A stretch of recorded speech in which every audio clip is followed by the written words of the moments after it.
বাংলাদেশ আওয়ামী লীগ সরকার 22 বছর পর ক্ষমতাতে আসছে, অনেক ত্যাগ স্বীকার করে উনি চলে আসছে। আবার যদি বাংলার মানুষকে চিনতে পারে, ভালো মনে করে, ভালো কিছু ভবিষ্যতে করার চেষ্টা করে। আসসালামু আলাইকুম। অসংখ্য ধন্যবাদ আপনাকে আপনার মূল্যবান সময় দেওয়ার জন্য।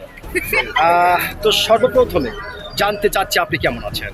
একটু আল্লাহ ভালো আছে। যাক, আলহামদুলিল্লাহ, যা আল্লাহ রহমতে আপনি ভালো আছেন।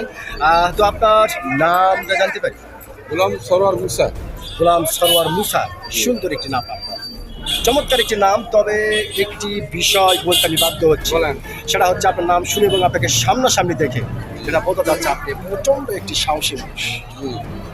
সত্যি আপনি যে ছোটবেলা থেকে একজন সাহসী মানুষ, সেটা কিন্তু আপনাকে দেখে বোঝা যাচ্ছে। তো যেহেতু আপনি বাংলাদেশের একজন সচেতন নাগরিক অবশ্যই। এবং একজন সাহসী মানুষ, সেই ক্ষেত্রে এই বিষয়টি আপনার কাছ থেকে জানতে চাচ্ছি যে এখনো জি আপনার কাছ থেকে একটি বিষয় জানতে চাচ্ছি যে এখনো একটি বিষয় মাঝে মাঝে উকি মারে। বিষয়টি হলো আমাদের বাংলাদেশের সাবেক প্রধানমন্ত্রী শেখ হাসিনা বাংলার জমিন ছেড়ে ভারতের জমিনে অবস্থান করতেছে। তো এই বিষয়কে কেন্দ্র করে বাংলাদেশের বিভিন্ন ধরনের মানুষ বিভিন্ন ধরনের কথা বলছে। কেউ বলছে শেখ হাসিনা কখনো কোনোদিন বাংলার মাটিতে পা রাখতে পারবে না, আবার অনেকেই বলছে না শেখ হাসিনা আসবে অচিরেই বাংলার মাটিতে ফিরে দেশে। তো আপনি একজন সচেতন নাগরিক এবং একজন সাহসী মানুষ হিসাবে আপনার কাছ থেকে জানতে চাই যে উনি আসলে আসতে পারবে কি না।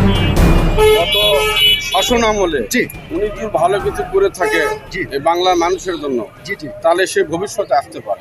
আর যদি অমঙ্গল করে থাকে, বাংলার মানুষের প্রতি যদি তার সুনজর সুনির্দিষ্ট না থাকে, বাংলার মানুষের ক্ষতি করে থাকে, আমার মনে হয় আর সহজে উনি আসতে পারবে না। তবে দল রাজনীতি কোনো শেষ নেই, জি রাজনীতির শেষ নেই।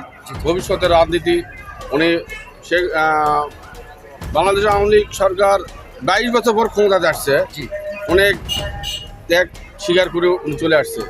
আবার যদি বাংলার মানুষকে চিনতে পারে, ভালো মনে করে, ভালো কিছু ভবিষ্যতে করার চেষ্টা করে, সেই ক্ষেত্রে আসার সুযোগ আছে। সুযোগ আছে, তাছাড়া সহজে নয়। সহজ নয়। না।